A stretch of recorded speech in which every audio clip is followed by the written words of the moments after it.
Good morning. This is my first time back in this sanctuary in 2 years. It's great to see you all.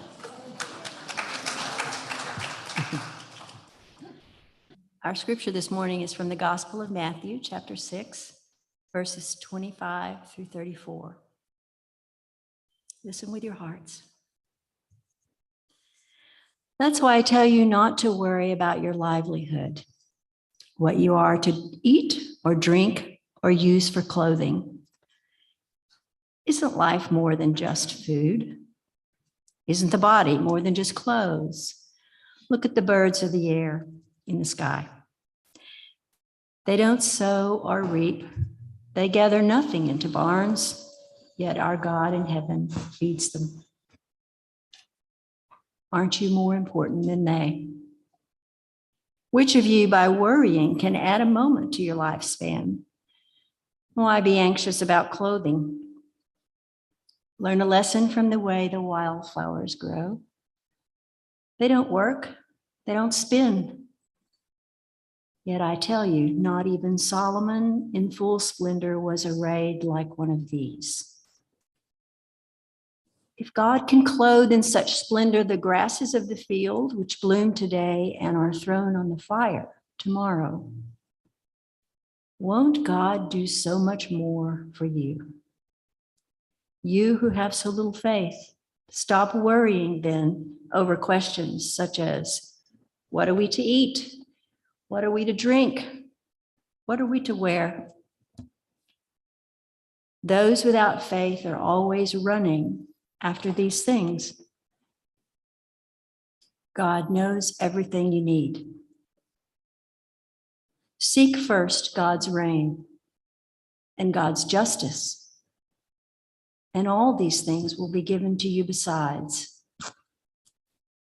Enough of worrying about tomorrow. Let tomorrow take care of itself. Today has troubles enough of its own. These are ancient words from our tradition for our present day contemplation. Thanks be to God.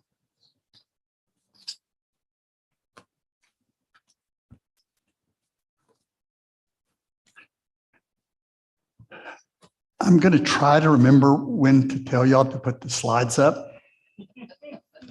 But I will warn you, in the first service, I did as abysmally as ever. So, is this important? Oh, okay. I won't lose it. It'll be here. Don't worry. See, that's my point. Don't worry. Yeah, and I appreciate that. Not the first slide yet. Yeah. Because I'll briefly lose control of the thing. I think kind of a general consensus in American Christianity that Jesus was a very nice person, but kind of clueless. And so advice, like today's advice, is something that you just kind of nod, and you don't say anything. But you don't think this is going to have any practical application in your life. It almost sounds like a very classic philosopher, and that's our first slide. Perhaps you've heard of him. Alfred E. Newman. Does Mad Magazine still exist? No. The young people, do you know who this is? You do? Okay. Good. What? Oh, okay. There was a satirical magazine called Mad Magazine. And this was a guy who was not known for his intelligence. Put it like that. And his slogan was, "What me worry." And like that song that says, "Don't worry, be happy." That advice, if you are worried about what you're going to eat or what you're going to wear, it's, tragically bad advice. I don't think that Jesus is saying that you don't have problems that are worth having concerns and worrying about it. I think you wouldn't be a human being if you didn't sometimes kind of get lost in that. But I think what we're seeing today is the beginning of Jesus' teachings. This is like coming straight out of the gate. And to me, it's very important to realize that in order to do this, he took people out into nature. This is not traditional Christianity. Right? In traditional Christianity, Jesus would have given them Apostles' Creed and said, memorize this and get back with me. I want you to recite it as mindlessly as a parrot, and then you'll be saved. You'll be on the team. Now, I don't want to sound critical.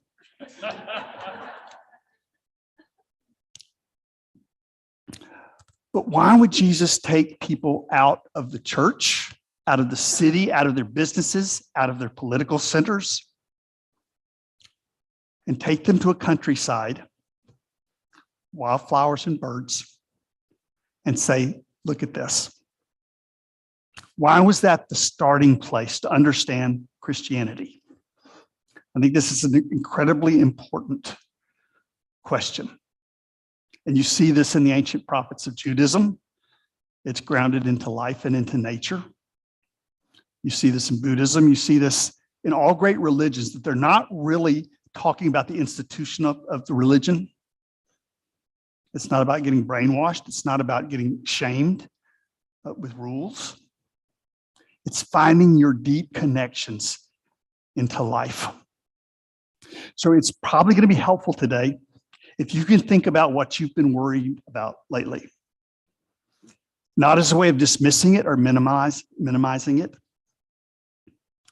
but going deeper into who you are and feeling wider connections to things, so that you realize that even with the human fears that you have, what other people think of you, what's going to happen to you, there are ways of still being loving and living without dismissing those. So Jesus isn't saying forget that you have worries, it's that there's something deeper. Because what can happen with worries is that we can get stuck. We get tunnel vision. We're saying, I'm not going to worry about this tonight. I'm just going to get a good night's sleep. And in 15 minutes you wake up and you're sitting there with a stress stream. So is there a way to go deeper, not to deny the problems that you have, but to go deeper in them, to find your bearings with that? Thomas Jefferson once said, how much damage those things have done to us that never happened. Things that we've worried about. I mean, just think of your own life. The times that you just, got obsessed for a long period of time about something that might happen and it didn't happen. One of my favorite quotes on this topic, somebody said, if you want to test your memory, ask yourself what you were worried about this time last year. To realize that we can become obsessed. This is a very human thing. And that fear can become the center of our life, the core of our life, and we'd be very reactive to it. There has to be a way of going deeper. So what Jesus does is take people out of the city. If we try to live a spiritual life within our cultural context, it's probably not going to happen. We're going to try to fit great truths into very narrow bandwidths that we have for spirituality. So Jesus takes people outside, and the first thing, just going on a mountain, think of what that does to you psychologically. Now, we don't know if Jesus stood on the mountain. That's what it sounds like in Matthew. In Luke, it sounds like he was on the plain and people were up like an amphitheater. The mountain, they're sitting on the mountain. But either way, your horizon broadens when you sit on a mountain. When you're sitting on a mountain looking, you just have a sense that it's okay because I'm a part of something bigger. I got tunnel vision. I got stuck in my problems. But just looking around helps. So this first phrase that Jesus gives us, And he says, I tell you, do not worry about your life, what you will eat or drink, about your body, what you will wear. Is not life not more than food and body? Look at the birds of the air. They do not sow or reap or store away in barns, and yet your heavenly parent feeds them. Are you not much more valuable than they? Now, I don't think like an ecological view says we're more valuable than the birds. They probably, oh, thank you. Yes, my next slide. Oh, this is the Sea of Galilee. That's going up on the mountain. As you can see, very transformative experience. And next, yes. Oh. What would happen to your understanding of your life if you looked at yourself from a bird's eye view? You know what I'm saying? To not look at the world as though you're trying to explain why it's treating you the way it is. Instead, realize that you're a very small part of something large. That Jesus is saying, if you look at the birds, they don't work or gathering grains, gathering silos and things. Again, whatever economic system you believe in, that's fine. But Jesus is saying that's not who you are. Right? And simply focusing on those things can get you in a tailspin where you're so worried. And the thing about like economics is we stop worrying about what we need and we start comparing things with other people. And we can be just as miserable. I mean, think of the baseball players that are miserable at $100 million because somebody else is making more. I mean, literally miserable. And that's just the kind of glitch in human consciousness. If we compare ourselves to somebody else, we can always be unhappy. If we realize we're part of a whole, when we go out to nature, we feel that interconnectedness. We see the birds flying overhead. We feel that animals are not our enemies. They're our larger family kind of thing. Think about when human beings began, before rich people owned the planet. And everything wasn't private property. And when you wanted to eat, you just went out and you picked something. What does that do to your soul to remember that? Because that's what we need to get back to. Maybe not that exactly, but to realize we are out of our environment, which means our instincts don't work. And they get triggered by outsiders. Demagogues come along and make us afraid of other people and afraid of the future. So Jesus is saying, that's not who you are. You are more important than just what you're earning and the task that you're trying to do. This world belongs to all of us. That's the bird's eye view, right? You weren't born on rich people's planet. Everything belongs to all. And we need to spiritually take that in. I love braiding sweetgrass. People in the class introduced me to that. And there's a line about what it means for us to step out of the web of life and live in this artificial environment. It says, philosophers call this state of isolation and disconnection species loneliness, a deep, unnamed sadness stemming from estrangement from the rest of creation, from the loss of relationship. As our human dominance of the world has grown, we've become more isolated, more lonely, when we can no longer call out to our neighbors. And E.O. Wilson, who's sometimes called Ant-Man, sociobiologist, had a great effect on me of thinking of human beings not as an isolated species, but as part of the web of life, as much animals as anybody else on the planet. It says humanity is part of nature, a species that evolved among other species. The more closely we identify ourselves with the rest of life, the more quickly we will be able to discover the sources of human sensibility and acquire the knowledge on which an enduring ethic, a sense of preferred direction, can be built. So the first thing Jesus is saying, as I understand it, for a moment, leave the city, leave religion, leave the economic situation and look at life from a bird's eye viewpoint. What is the whole of which you're a part? And the second thing he says is look at the flowers. I was mentioning last week, it's fascinating to me.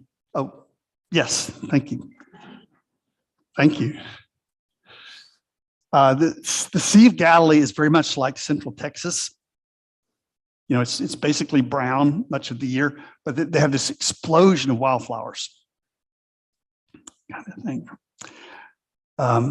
Did y'all know there's a Reverend Jim's Dam Bar by, is it Canyon Lake, I think? So sometime we have to do a pilgrimage there. It's called Reverend Jim's Dam Bar. Dam Bar. Yeah. So this explosion of wildflowers, Jesus is pointing that out to the students, the disciples. They're trying to understand. Why are flowers so healing at a funeral? They die quicker than people do. But when we see flowers, I think what it reminds us, as I was saying last week, is the beauty is worth the pain. Right? The beauty of a flower, it almost doesn't matter how long it lasts. We understand it's worth it. The beauty is worth the pain. So I think when we look at wildflowers, it's saying realize that life is a kind of combustion. Right? We're like candles. And there's no way to live by pulling back from life. Trying to be permanent does not help us at all. Right? We will put out a certain amount of light, and sometimes the candles that burn the quickest burn the brightest. That's just the way of things. Everybody here has lost somebody who died way too early, but they're central in your memory the rest of your life. Like you can't measure value by longevity. And so worrying about a long life, Jesus is saying it doesn't add a second to your life, but it can take away the life that you have. Somebody said it's like a rocking chair where it gives you something to do, but it doesn't help you get anywhere. Just worrying over things, stewing over things. I was so lucky when I first started. There's no reason I should have been able to survive as a minister for 40 years. That should not, that was an accident of the cosmos, I think. But one of the reasons it happened is because I was so surrounded by love with the first two churches that I served. One of them was like, everybody was like at least 80 years old. The minister, the first thing I saw him, Joe Owen, is you're struck, he's like 5'6". Have you ever met somebody who, when you first saw them, you thought how short they are? And as soon as you talk to them, you think how big they are, what a giant of a person. He was like that. For years, the way I got through presbytery meetings was kind of watching him out of the corner of my eye and voting however he voted until I learned the ropes. But one time I was stewing over something in the ministry, and he smoked a pipe, and he was sitting there, and he finally said, I've found in my life that I can't make decisions with my stomach. And that was like, what a great thing. If I'm stewing over something, that's not really adding any information. I'm hurting myself. So that thing of letting the tension go, you can plan, you can do all kinds of strategizing, but the part that hurts is usually unnecessary, the worry part. So consider the birds, consider the flowers, and then this idea of putting the kingdom first. I think this is very misunderstood. That's right. And this is the worst of the pictures. It's very pixelated, but